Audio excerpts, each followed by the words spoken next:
Hey y'all, I'm back with part 2 of my March 2024 reading wrap up. Stay tuned. Welcome back to Books with Kimberly. Don't forget to like, comment, share my channel, and subscribe.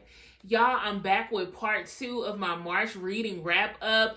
I told y'all at the end of my February and part 1 of March reading wrap up that there were some books that I was currently reading and really hoping to finish. I did finish 2 of those books, and I was able to add 2 more, giving me a total of 4 books that I read in the last week of March. So let's get right into the last books that I was able to finish in the month of March. The first book is a quick book that I just slid right in there. I told y'all one of my reading goals is I'm trying to find my go-to romantic author that just gives me those romantic feels that I'm needing. I still haven't found that author, so I went back into one of my favorite reads that whenever I just need those romantic butterflies, I always grab this book, and that is Imagine Us by Maureen Smith. This is one of my go-to romance books. I love it. It is second chance romance. It's Black love. And it's just a cute story about an artist returning home. She runs right into her ex-boyfriend, who is the reason she ran away from the country because she was trying to soothe her broken heart. And the two of them really get down to what happened. And y'all, they couldn't stop those feelings. They've been in love with each other since they were in high school. And I just love this story so much. So of course I give it 5 stars. The next book is Early Departures by Justin A. Reynolds. This book was a very interesting concept. The main character is Jamal. Jamal lost his parents in a tragic accident that happened 2 years prior to this story. And then we open up with him and his best friend finding out the two of them have this feud going and they are no longer friends. His best friend Quincy ends up drowning. And when they get to the hospital, his mother is told that he has been picked for this opportunity for him to come back alive, and they'll have 28 days to spend with him before he dies again. At first, his mother says no, but she decides eventually that she is going to let her son take part so that she can get more time with him because the death was so sudden.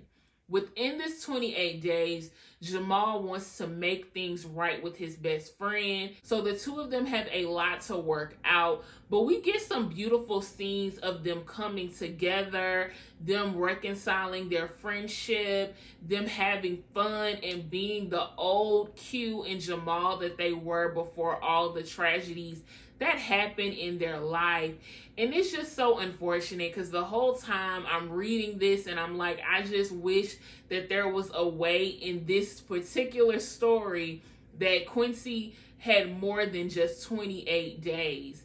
And Jamal is struggling with deciding whether or not to tell his friend that he's technically dead and that he only has a short amount of time left to live. This was a very emotional read, which is why it took me so long to finish it, but I'm glad that I did.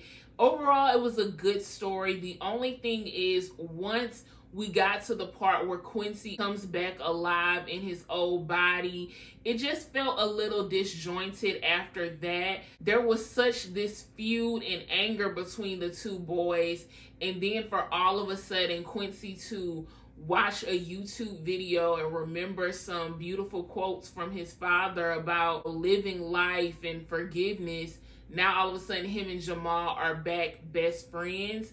I know it had to happen to move the story along, but I would have liked them to hash out their issues a lot more because there was really some deep hurt that both of these boys were holding on to. But overall, I really love this story. And I was very interested in this book because I wanted to read a story about a Black boy from a Black man's perspective. And I think Justin A. Reynolds did a great job with this book. I give it 4 stars. The third book I finished in the last week of March was Heart of Gold by Beverly Jenkins. This is another book in the Beverly Jenkins Blessing series. I am still in love with the citizens of Henry Adams and Bernadine. They just have so much joy, laughter, and they even have some drama going on. So this was another great installment in that series.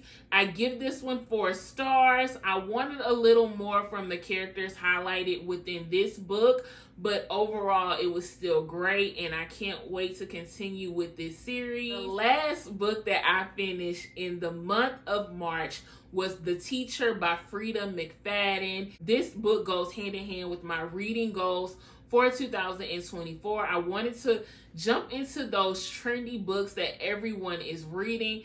And baby, Freida McFadden got the girls going crazy in the book groups. All I've been seeing is Big Freida, and they are not talking about Big Freida from New Orleans who got the bounce music going on.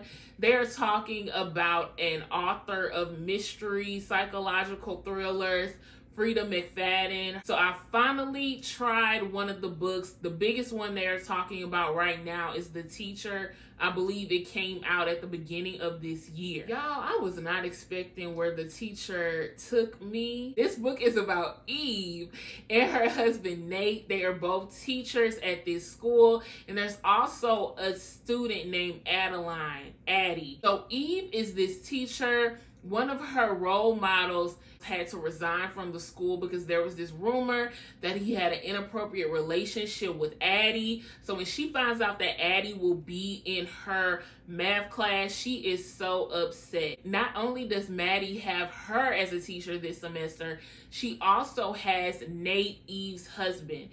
Y'all, Nate is just disgusting. Nate and Addie, they start this whole love for poetry thing in his English class. He suggests she join the poetry magazine. The two of them start meeting after school. So the two of them start a relationship that is very gross because she's a 16-year-old girl. He is her teacher. Then there is Eve, who is also having an affair with a salesman at a shoe store. It's a lot of lies and secrets. Everybody is developing this hate for each other. Like, if my husband wasn't in the picture, I could be living this life. And then there's Nate filling Addie's head up, thinking they're really in love, really grooming her, and she's growing this deep hatred for Eve. I will say there was a very, very interesting twist that I did not see coming at the end. There were some other twists and turns that I kind of saw coming, or they weren't that big for me. I will give this book 4 stars. I think it was a good introduction into this author, but honestly, I wasn't as hype about it as everyone else.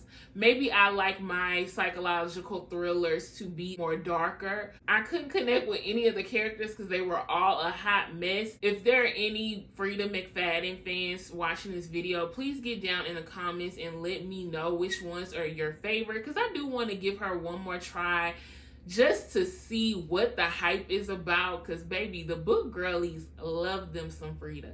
Y'all, that's it for the books that I read the last week in the month of March. Get down in those comments and let me know what you're reading, if you've read any Freida McFadden books or any of the books that I've mentioned in this video. And thanks again for tuning in to a Books with Kimberly video.